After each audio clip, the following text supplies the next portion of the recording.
Burung merpati terbang tinggi, cakep, hinggap sebentar di pohon jati, Mas Ari. Jika generasi muda mampu mengelola diri, disitulah masa depan nanti akan berdiri. Bagaimana ekosistem pembelajaran ya bagi mahasiswa generasi Z atau Gen Z. Ya. Sulitnya bagaimana memahami si A si B ini asam lambung naik. Poin pentingnya adalah perubahan yang signifikan akan terjadi di lingkungan yang memang itu ada orang yang menghandle. Ini fun fact-nya di asrama. Ini fun fact-nya di asrama ini, Masya Allah. Anak-anak ini sudah levelnya mahasiswa loh ya, sudah levelnya mahasiswa. Jadi ada anak yang memang dia sudah nyaman di asrama. Hanya gara-gara kucing dia pindah. Assalamualaikum warahmatullahi wabarakatuh. Para penonton dan pemirsa sekalian, kembali lagi bersama kami di podcast FDMP, Forum Doktor Manajemen Pendidikan Unpad. Yang kali ini kita kedatangan tamu, seorang akademisi, pakar dan juga sudah malang melintang dalam dunia pelatihan, dan lebih banyak memang beliau ini berada di kampus, dan salah satu kampus ternama di Indonesia yaitu kampus IPB University atau kampus IPB. Dan tidak perlu berlama-lama, nanti kita akan berbincang dengan beliau. Dan jangan lupa terus untuk memantau atau menonton podcast dari FDMP ini, dan tentu saja jangan lupa untuk like, kemudian subscribe, dan juga memberikan komen terbaik Anda. Ya, kita langsung ngobrol dengan Ibu Dr. Ratni. Iya. Apa kabar Mas Ari? Saya dulu yang harusnya tanyakan apa kabarnya. Iya. Gimana Bu Dr. Ratni? Sehat, Pangestu Mas Ari. Mas Ari sehat kan? Sehat, alhamdulillah. Sudah lama nggak ketemu nih. Iya, kapan udah lama ya. Kapan mau main ke sana? Insya Allah nanti kapan kita Jangan Pak WR doang yang dong kita sekali-kali dong ke saya gitu. Baik, Bu Dr. Ratni, sebelum kita berdiskusi, dan diskusi kita mudah-mudahan kali ini juga cukup menarik ya, karena kita akan berbicara dengan keseharian Bu Dr. Ratni dalam mengurus dalam hal ini mengelola dan juga memberikan pengetahuan, memberikan sesuatu yang bermanfaat tentunya buat para mahasiswa. Jadi para pemirsa penonton sekalian, topik kita kali ini tidak jauh seputar mahasiswa. Ya tentu saja mahasiswa yang sekarang bisa dikatakan Gen Z ya. Gen Z ya, generasi Z. Kalau kita nggak usah dibilang ya. Kita generasi apa ya Mas? Nggak usah dibilang. Baik Bu Dr. Ratni, mungkin sebelum kita diskusi lebih jauh, bisa menceritakan dulu CV-nya ya, atau riwayat hidup ya Bu Dr. Ratni, keseharian. Silakan Bu Ratni. Baik. Makasih Mas Ari. Saya kalau sudah disuruh menceritakan itu saya underdog dulu dengan Mas Ari. Karena Mas Ari mah sudah luar biasa ini ya. Baik, penonton sekalian yang ada di YouTube di luar sana, perkenalkan saya Ratni, Mas Ari, dan keseharian saya biasa di asrama. Makanya nanti tema kita adalah self improvement, kan lebih self improvement, kemandirian, itu menjadi topik yang menarik menurut saya. Dan sehari-hari saya di IPB, kebetulan saya diminta Pak Rektor untuk menjadi kepala unit pengelola asrama mahasiswa, dan saya juga asesor kompetensi Mas, dan master trainer juga.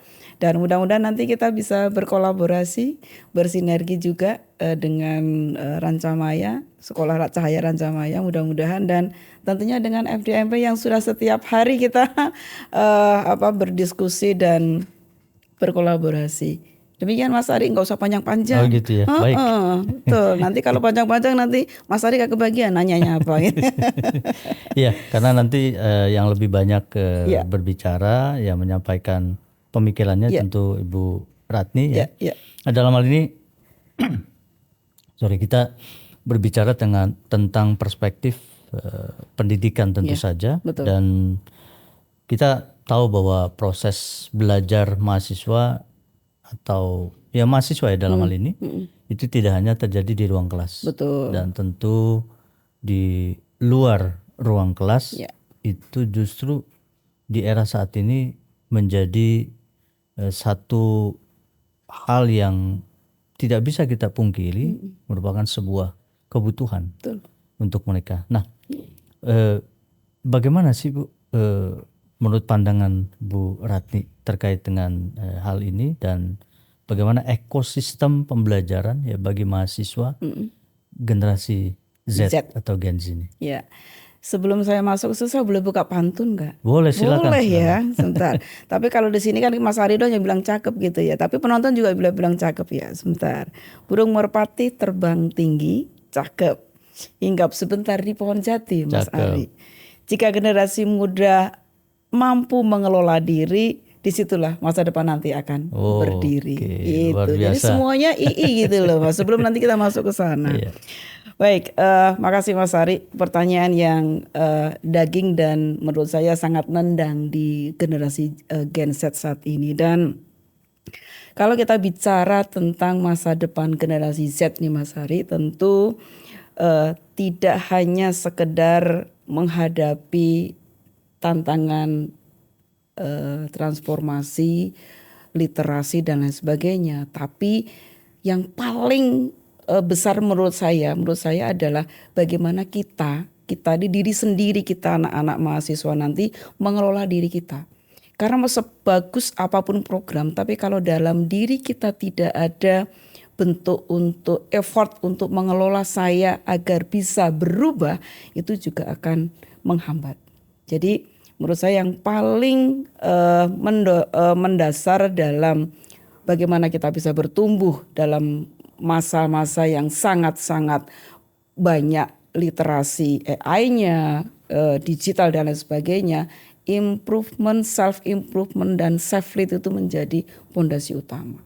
Karena kalau kita lihat, kan kebetulan saya di asrama, itu anak-anak yang di asrama itu tidak semuanya tuh mampu mengelola itu.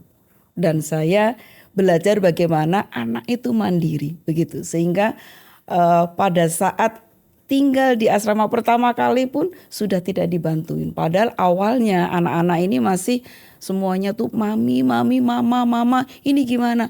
Nah, dengan dia harus bisa mandiri, ini dia akhirnya ternyata saya harus mandiri. Itu dari sisi kalau kita ini kan sudah 15 tahun, 16 tahun itu masih terbilang mamanya, bapaknya, mamanya, papanya. Nah, dari sisi lingkungan yang asrama yang kecil ini mudah-mudahan mampu bisa bertumbuh.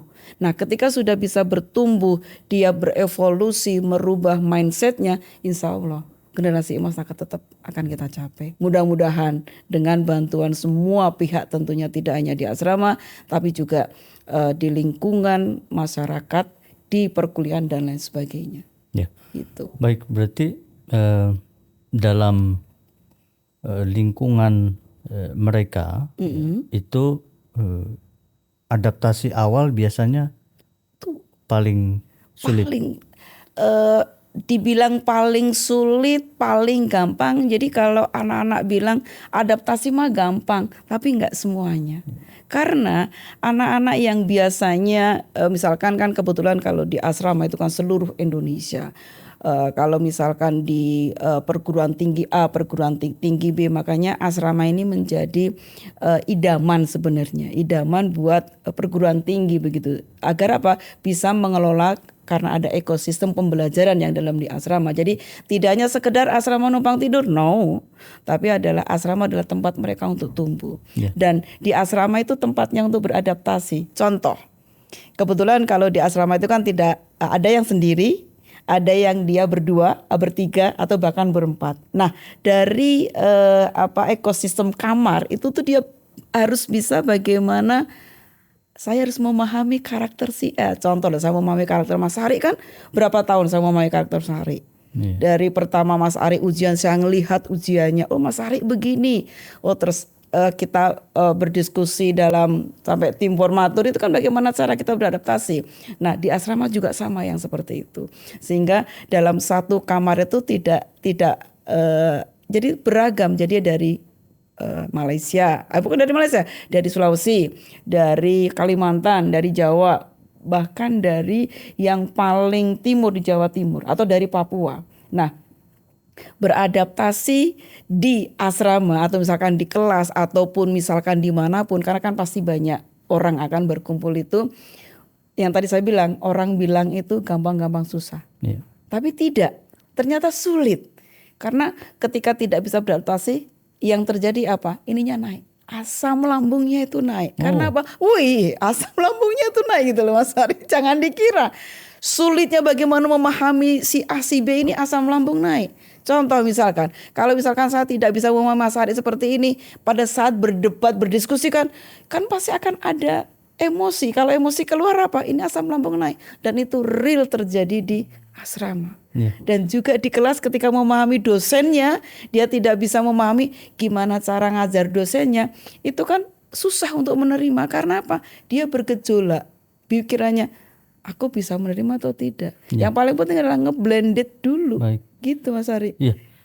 Bu Ratmi, ini kan ketika berbicara tentang asrama, ya sebetulnya mahasiswa dalam hal ini ya, khususnya mahasiswa yang mungkin jauh dari rumahnya gitu ya, atau dari rumah asalnya. Dan apakah ada perbedaan dengan mahasiswa-mahasiswa yang katakanlah stay di kos misalnya, dan juga kalau di PB kan ada asrama ya. Kira-kira tentu ada perbedaan ya. Pasti. Karena kan kalau di asrama terstruktur atau terprogram seperti di IPB itu kan pasti ada penanggung jawab ya, meskipun kalau di kos begitu ya juga itu ada juga ada ya penanggung jawab gitu ya. Artinya secara kehidupan mereka sehari-hari itu sepertinya hampir sama, atau mungkin Mbak Ratmi punya pandangan lain. Ini menarik. Kenapa orang suka di asrama? Kenapa orang suka di kosan? Itu pertama begini. Ada, kalau di sisi manusia itu kan ada ekstrovert sama introvert, betul? Kalau yang introvert, kalau tinggal di asrama, itu jangan dikira, itu sulit loh Mas. Dia nggak bisa. Introvert itu untuk tinggal di asrama dia agak sulit beradaptasi. Kenapa? Pasti karena merasa, kalau orang introvert itu merasa bahwa saya ada yang paling bisa. Saya ada yang paling nggak bisa, kalau saya rame-rame itu nggak bisa. Ada kasus memang kemarin itu antara introvert dan ekstrovert, sehingga anak ini nggak bisa tinggal di asrama. Nah tadi Mas Ari bilang bahwa apakah ada perbedaan? Yes, itu pasti ada perbedaan. Contoh real, orang tua yang menitipkan anaknya di asrama itu beliau bilang, telepon ke saya, Mami katanya. Kebetulan saya itu panggilannya kalau di sana itu Mami gitu ya. Mami, kenapa Bunda? Anak saya mau pindah. Pindah kenapa? Nggak bisa beradaptasi. Saya panggil anaknya, saya kasih edukasi dan sebagainya. Tahu nggak sekarang IP-nya berapa? 3,7. Awalnya itu dia sudah ngedown, saya nggak bisa belajar apapun. Nah mindsetnya ini kita rubah. Makanya pola pikirnya anak-anak ini ketika di asrama kita pelan-pelan harus masukin. Orang tua mungkin tidak bisa, tapi yang di asrama ini menjadi pondasinya, oh ini harus mengedukasi. Jadi tugasnya atau misalkan fungsinya pengelola di asrama itu adalah bahwa tadi harus bisa mengedukasi. Beda dengan yang di kos-kosan. Kalau kos-kosan kan lo datang, lo misalkan tinggal di situ misalkan, iya. Tapi tidak dipikirkan bagaimana anak ini beradaptasi. Enggak. Duit masuk, oh sudah. Karena enggak semuanya pengelola itu stay di kos-kosan masing-masing. Enggak semuanya kos-kosan misalkan kayak perumahan dalam kosan tadi tidak punya program. Enggak. Jadi poin pentingnya adalah perubahan yang signifikan akan terjadi di lingkungan yang memang itu ada orang yang menghandle. Nah, memanage betul. Membuat program. Yes, betul. Nah, kalau di kos-kosan nggak semuanya itu punya program. Nah, yang kalau di asrama pasti mau di asrama A, asrama B masing-masing punya program spesifik untuk anak-anak yang memang tinggal, karena tadi dalam sebuah ekosistem pembelajaran asrama ini kan kayak semacam kayak kurikulum yang merupakan satu bagian dari kurikulum gitu. Tapi kurikulumnya ada di sini non akademik, kalau yang di perkuliahan kan akademik. Jadi itu menyatu, jadi sebagai blended antara perkuliahan dan nanti yang ada di luar perkuliahan. Kita sebut sebagai ya, seperti hidden kurikulum gitu. Bisa, sangat bisa, sangat bisa. Karena apa? Belajar itu kan tidak harus dengan dosen, tapi bagaimana belajar dengan tadi dari teman-temannya dia yang seluruh Indonesia. Keberagaman multibudaya itu menjadi sangat penting. Mas Ari di sini kan juga ada asrama, di Rancama ada asrama. Pasti anak-anak ini akan belajar banyak. Bagaimana menghadapi diskusi problem solvingnya ketika misalkan masing-masing di asrama ada. Dan itu seneng gitu loh. Makanya saya setiap kali asrama memang tidak wajib, tapi rugi kalau tidak masuk di asrama. Saya selalu bilang begitu. Keruginya kenapa? Lo gak ketemu mami aja, saya bilang. Lo gak ketemu mami aja gitu-gitu. Jadi ini menjadi poin penting buat kita semua. Jadi bagaimana teman-teman ini, mahasiswa nanti belajar mengimprove dirinya sendiri. Begitu. Ya, Bu Ratni, kalau ini kan artinya adaptasi itu di awal sangat penting ya. Iya. Punya pengalaman terkait dengan adaptasi yang unik? Ada. Ini fun fact-nya di asrama. Ini fun fact-nya di asrama ini, Masya Allah. Anak-anak ini sudah levelnya mahasiswa loh ya. Sudah levelnya mahasiswa. Jadi mungkin kayak di pondok itu kan masih kayak satu klaster dengan asrama gitu. Kalau di asrama lebih fun fact-nya gini. Jadi ada anak yang memang dia sudah nyaman di asrama. Sudah nyaman tuh dalam artian pengen banget tinggal di asrama. Ada satu yang dia menyebabkan dia tidak bisa beradaptasi. Simple. Tahu kucing, Mas Ari? Yeah. Kucing.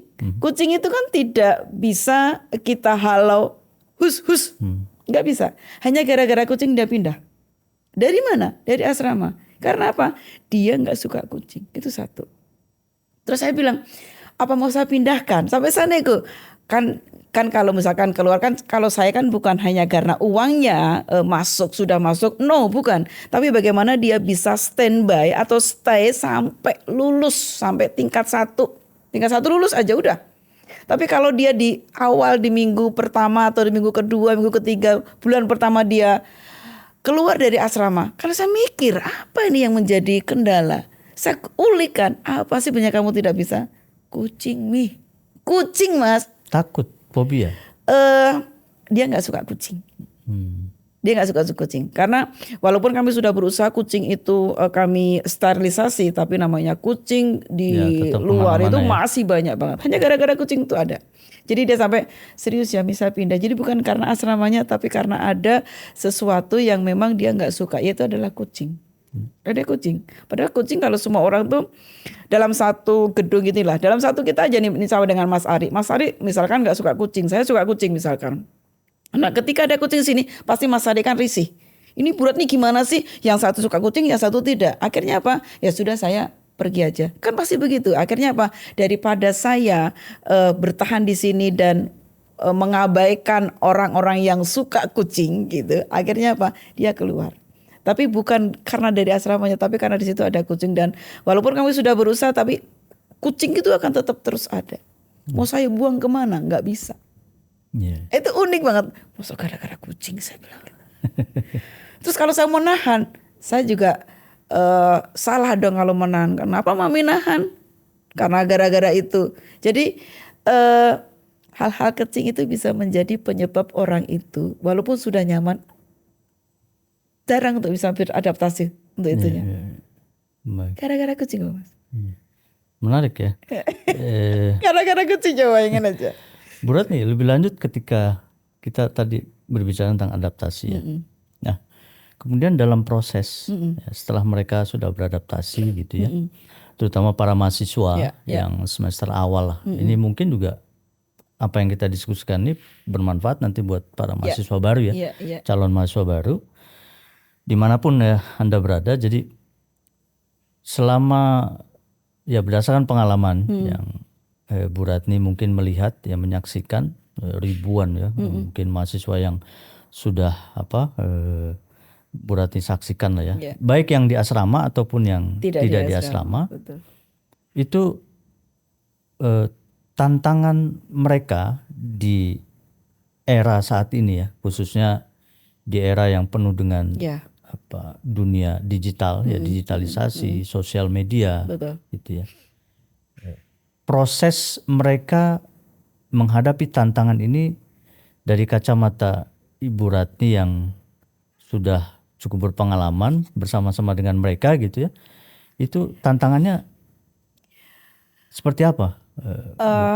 Ini yang sangat menarik Mas Ari. Jadi tantangan anak-anak terutama Gen Z saat ini, ya kan, dalam menghadapi dunia ini, kalau masalah dia berinteraksi menggunakan gawai dan lain sebagainya itu sudah tanpa diragukan lagi lah ya.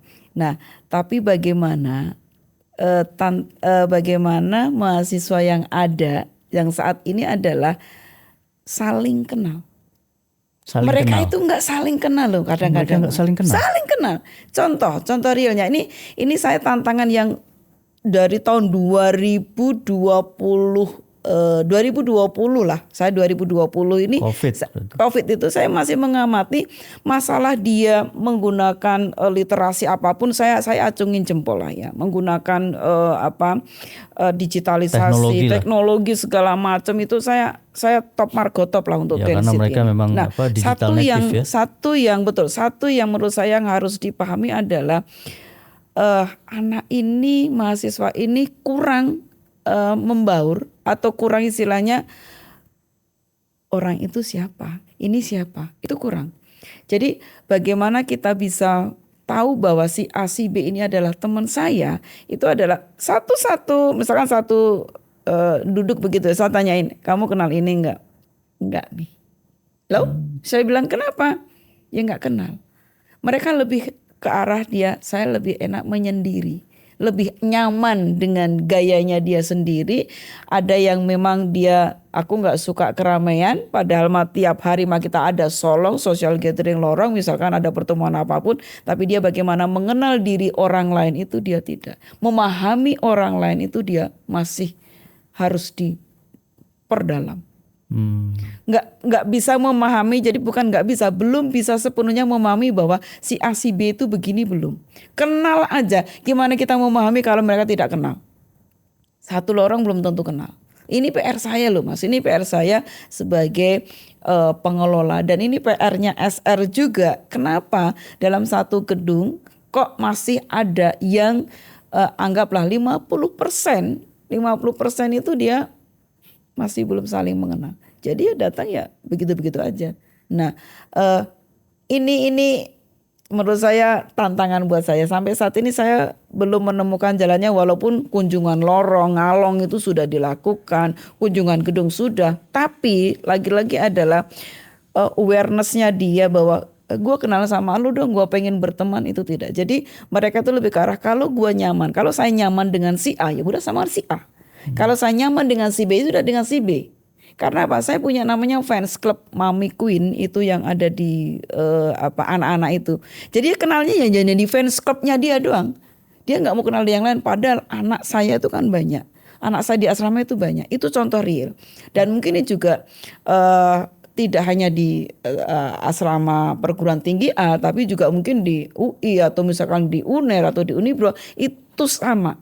Karena pada saat kunjungan lapang saling benchmarking begitu, salah satu utamanya adalah mereka tidak saling kenal. Tantangan utama mereka tidak saling kenal.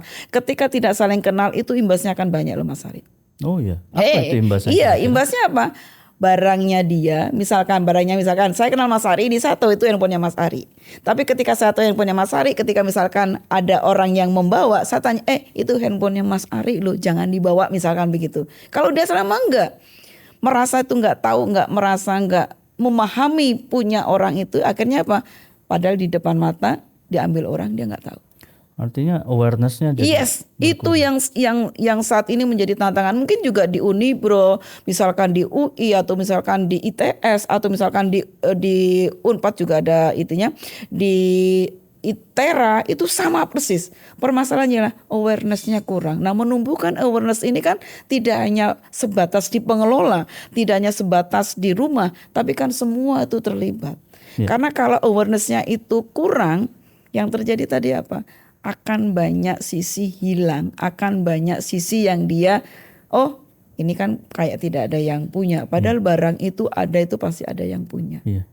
Artinya memang pengaruh ruang digital dengan ruang nyata, ya artinya ruang maya dan ruang nyata itu punya signifikansi pengaruh yang sangat kuat ya. Betul. Jadi mungkin karena mereka sudah cukup lengket dengan dunia maya, sehingga dunia nyata mereka agak sedikit, bahkan mereka ada beberapa Gen Z juga yang ya seolah-olah ya dalam hal ini menurut pandangan saya saja mungkin itu menjadikan dunia maya adalah dunia nyatanya. Ya. Sebagian ada yang kayak gitu. Jadi sehingga komunikasi dalam ini sangat kurang. Sangat kurang. Jadi saya mengamati, kebetulan saya di bagian proses dengan mahasiswa juga itu kan hampir 10 tahun. Terus di asrama sekian. Anak-anak ini saya nggak tahu harus mungkin ya harus semua terlibat begitu. Jadi tidak hanya si A si B saja, tapi semua harus terlibat. Si A si B itu artinya pihak rumah tangga atau keluarga, terus satu sekolah, terus satu lagi adalah teman, itu menjadi pondasi utama. Jadi banyak hal yang ini karena real ya. Jadi kalau orang bilang kok curhat, bukan curhat tapi ini memang tantangan anak-anak yang di asrama. Orang bilang oh ini aman kok, tidak. Tapi ketika dia sudah nyaman dengan dirinya sendiri, ini contoh real Mas. Saya contoh nih, saya nggak mau keluar kamar. Makanya wifi itu dia harus masuk kamar. Makanya saya tidak pernah wifi itu masuk ke kamar. Dan ketika orang itu misalkan anak bilang, Mi kenapa wifi tidak masuk kamar? Saya bilang, memang wifi mau tidak di kamar nak. Wifi itu ada di lorong. Dan lorong itu adalah tempatnya untuk kalian berkumpul. Terus alasan lagi adalah, enggak Mi karena kan saya harus ngerjain tugas. Ngerjain tugas kan bisa bareng-bareng. Karena ini kan levelnya kan di asrama. Mungkin sama dengan kayak di kelas misalkan. Ada ruang diskusi. Nah ruang diskusi itu kan diberikan fasilitas khusus. Yang wifi-nya lancar dan lain sebagainya. Karena sekarang wifi itu kan makanannya anak-anak. Betul. Anak-anak itu lebih baik tidak makan daripada wifi gak ada. Makanya di asrama itu kalau wifi-nya turun, itu yang terjadi apa? Wifi-nya turun. Kenapa? Itu tadi sedetik aja dia gak connect, dia langsung komen. Dia langsung protes. Wifi-nya kok nge-lag? Padahal yang nge-lag adalah sering dipakai orang. Itu makanya apalagi kalau dalam satu ruangan gini kan kita pasang satu wifi nih, satu access point. Yang kamar ini nyampe, kamar ono tidak. Jadi yang kamar ini nyampe, dia akan standby di kamar tanpa dia keluar kamar. Makan pun ini Mas Ari, kalau ada catering itu dia nggak mau ngambil, nggak mau. Dia maunya adalah dia dimasukin ke kamarnya dia, sampai segitunya loh. Gitu loh. Nah ini tantangan buat kita, bagaimana anak itu bisa ada awareness dan dia bisa bergabung dengan yang lainnya dan memahami si A itu begini, dan dia paling tidak tahulah bahwa si A si B ini teman saya. Kalau sudah tahu bahwa ini adalah teman saya, insya Allah kalau barang-barang yang ada di dalam lobi atau dimanapun itu tidak akan ada orang yang ngambil. Tapi lagi-lagi Mas, kayak misalkan di kelas lah, contoh di kelas real, anak saya sering kehilangan misalnya penghapus. Padahal apa? Tahu itu penghapusnya si A. Udah tahu tuh punyanya dia, tetap aja diasupkan ke kantong. Contohnya kan begitu. Jadi orang bilang tuh, oh ini mah nggak menarik. Tapi menurut saya ini menarik. Karena apa? Gimana caranya kita bisa mengeluarkan orang yang ada di kamar itu untuk dia berdiskusi bareng, memecahkan masalah bareng. Itu. Tapi ini menjadi masih PR saya. Sudah sebagian ada, cuman masih ada dari ribuan orang yang tinggal di asrama, misalkan dari ribuan orang yang bersekolah, itu pasti akan ada 1, 2, 3 pencilan yang memang dia itu harus dengan perlakuan khusus untuk itu. Iya, gitu. Baik, ini kan kita berbicara dengan tantangannya dalam proses belajar mereka ya. Karena belajar kan seperti kita bilang tadi tidak hanya dalam Tidak kelas, hanya dalam kelas, tapi justru di luar ruang kelas, dan dalam hal ini kehidupan mereka ya baik itu di asrama ataupun di luar asrama. Jadi itu proses dari tantangan yang dihadapi selama ini berdasarkan pengalaman dari Ibu Ratni. Nah, Bu Ratni, terkait dengan selanjutnya ketika mereka sudah merasakan bagaimana tinggal di asrama begitu ya. Itu bagaimana impresi mereka ketika sudah mendapatkan begitu banyak pengalaman, pembelajaran begitu ya. Dan tentu dengan plus minusnya ya. Mereka kesannya seperti apa yang Ibu Ratni temukan? Di asrama itu kan tidak hanya setahun 2 tahun ya kalau saya kebetulan dari 2021 itu asdir, sekarang kepala unit. First impressionnya atau terakhir kalinya setelah 1 tahun dia tinggal di asrama itu yang awalnya kan tadi saya bilang, saya pernah menyampaikan bahwa awalnya dia tidak bisa nyuci, terus sampai belajar dari YouTube. Awalnya dia tidak bisa membersihkan kamar, nyapu aja dia nggak bisa. Akhirnya dengan di asrama dia bisa mengimprove dirinya itu dengan cara apa? Saya harus belajar mandiri. Jadi kemandirian dengan tadi bagaimana saya harus belajar menyapu, belajar mengepel, belajar menjalankan piket di kamar itu sangat-sangat menurut saya sangat, dan dia tuh bisa dituangkan ke dalam ketika dia keluar. Saya minta gini, tolong tuliskan 1 kata di sticky note kayak tadi saya lihat tadi maksud itu ada sticky note itu juga itu sama. Jadi itu sticky note itu saya ambil, kalau udah selesai saya ambil daripada jatuh, itu saya buat di flyer atau di banner gitu, saya pajang. Itu adalah first impressionnya asrama mahasiswa IPB.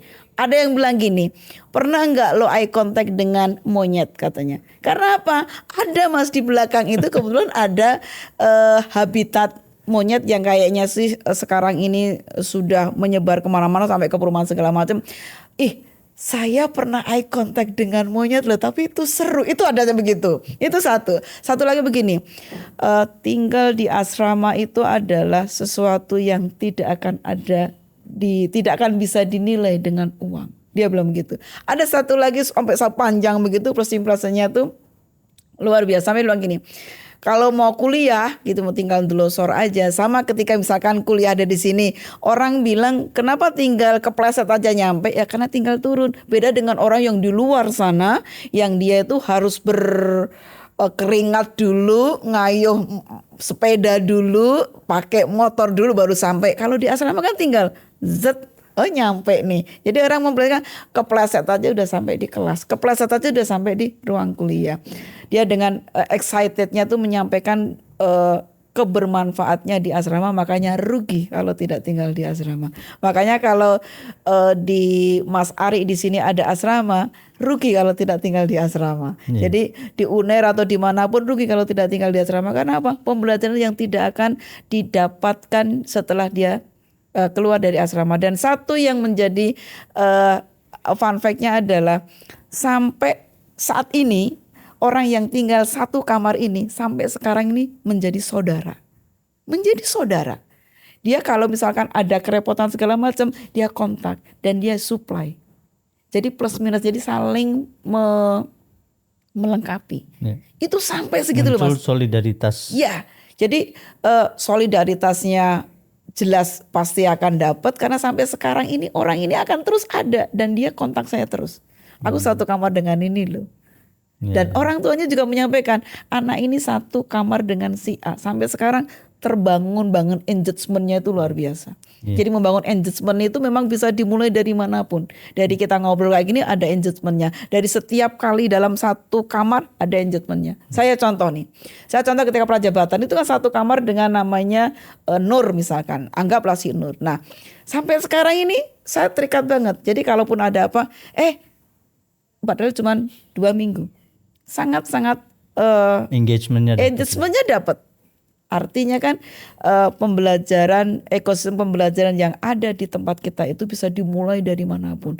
Dari yang hanya satu kamar 14 hari, dari yang 1 tahun dalam satu kamar, ada satu kelas yang misalkan 1 semester atau 1 tahun, karena biasanya nanti kan dirubah begitu, itu sangat bisa. Jadi solidaritas, engagement, self improvement itu bisa dimulai dari mana saja, dan bahkan bukan dari hal-hal yang mahal, yang sangat murah pun bisa. Kita belajar juga bisa dari, tidak hanya dari yang di atas, kita bisa belajar dari yang di bawah. Saya belajar dari Mas Ari, saya belajar dari si Masnya yang sedang menyuting kita ini kan, saya kan belajar. Ternyata saya gini, nanti sudah keluar dari situ. Saya baru tahu ternyata tadi langsung keluar dari situ, gitu loh Mas. Jadi banyak sekali hal-hal yang kita tuh, yang paling penting adalah belajar dan belajar. Iya. Saya harapannya tuh generasi Z kita tuh belajar dan belajar gitu Mas. Baik, berarti kita sudah cukup panjang lebar kita ngobrol ya. Kita sudah hampir di penghujung penghujung podcast kita kali ini. Nah, kira-kira pesan Ibu Ratni untuk Gen Z, khususnya para mahasiswa ya yang saat ini sedang belajar ataupun mungkin yang nanti juga akan memasuki dunia kampus, apa saja pesannya, Mbak? Tidak banyak Mas Ari, karena ini adalah generasi Z, beliau punya dunianya sendiri, beda dengan kita yang generasinya adalah, nggak tahu kita generasi milenial atau generasi baby boomer atau generasi apa, Allah alam, saya lupa Mas kayak gitu. Kolonial gitu ya. Satu pesan saya adalah bahwa untuk kita bisa tumbuh, itu kan, untuk kita bisa tumbuh menjadi pribadi yang hebat itu kan melalui proses ya. Nah, proses itu yang harus kita lalui bersama, dan itu tidak bisa langsung 1 hari begini selesai, tidak. Tapi dari bertahap, dari 1, 2, 3, 4, 5. 1, 2, 3, 4, 5 ini dari ruang A, ruang B, ruang C, ruang D, ruang E. Dan itu tidak bisa instan. Dan tidak bisa instan sekaligus saya nanti mau glowing contohnya, nggak bisa instan. Tetap harus kita poles terus, konsistensinya, komitmennya kita untuk memoles itu bagaimana. Nah itu, dan ketika instan pasti akan lahir dari kesadaran diri kita itu kan pasti. Kalau saya mau belajar berarti kan saya, kesadaran diri saya mau belajar. Mas Ari mau belajar berarti kan memang dari dalam dirinya Mas Ari. Dan yang berikutnya adalah untuk mencetak generasi emas itu bukan hanya pada generasi cerdas, tapi yang paling penting adalah generasi yang bisa tumbuh bersama. Itu tumbuh bersama dalam hal tadi awareness, kemandirian, ruang lingkup solidaritas dan sebagainya. Itu kita bertumbuh semuanya. Gitu Mas Ari. Jadi mudah-mudahan teman-teman anak-anak mahasiswa yang nanti akan masuk, nanti kemanapun misalkan nih, kemanapun dia akan diterima di perguruan tinggi, tetap jadilah pribadi yang cerdas, tadi yang hebat, dan pribadi yang tumbuh bersama. Tumbuh bersama, jangan sendiri, gak enak kalau sendiri. Kayak kita podcast aja kan, kalau Mas Ari sendiri kan gak enak, maksudnya ngomong sendiri. Betul. Makanya kita berdua, makanya tumbuh bersama. Ya? Yes, betul. Itulah kehidupan. Itu kehidupan kita. Kita perlu interaksi. Betul. Dan dari situ kita akan bisa berkomunikasi. Betul. Dan dari komunikasi kita akan muncul saling memahami. Saling pengertian, dan pada akhirnya muncul solidaritas. Kebersamaan. Betul. Dan ya itulah indahnya kehidupan. Indahnya kehidupan. Dan tidak hanya akan dibawa pada saat Gen Z ini kuliah, tapi di kehidupan selanjutnya, artinya di pasca kuliah, di dunia kerja, dalam kehidupan rumah tangga sehari-hari. Oke, cukup menarik Ibu Ratni pembicaraan kita pada kesempatan kali ini, di podcast kita kali ini. Dan tadi kan saya pantun, aku satu lagi kan tadi pantun pembuka, aku mau pantun penutup kan. Kalau tadi adalah sudah closing statement, tapi ini pantun penutup kan. Kalau dibuka dengan pantun ya tak tutup pakai pantun lah ya, gitulah ya. Pagi hari berjalan ke taman Mas Ari, nah melihat bunga sedang bermekaran, ya kan. Kalau ingin masa depan penuh harapan, mulailah diri kebiasaan melakukan perbaikan. Gitu Mas Ari. Jadi kita ini kan perbaikan, bagaimana cara bisa podcast tepatnya Mas Ari kan begitu Mas Ari. Luar biasa. Baik, luar biasa tamu kita di kesempatan kali ini, para penonton dan pemirsa sekalian. Kita sudah berada di penghujung podcast kita dan sangat menarik. Nanti mungkin para penonton, pemirsa ya bisa memberikan komentar terbaiknya, mungkin bisa memberikan masukan atau mungkin bisa menyampaikan opini dan pendapatnya, tentu opini yang terbaik ya, dan Opini yang positif ya yang Mas positif ya. ya, dan bisa menjadi atau bisa membawa manfaat untuk para penonton lainnya. Itu saja yang mungkin kita bisa diskusikan pada kesempatan pagi kali ini. Jangan lupa subscribe, like, dan juga berikan komentar terbaik Anda di podcast Forum Doktor Manajemen Pendidikan FDMP. Sekian dari kami. Assalamualaikum warahmatullahi wabarakatuh. Waalaikumsalam warahmatullahi wabarakatuh. Oke.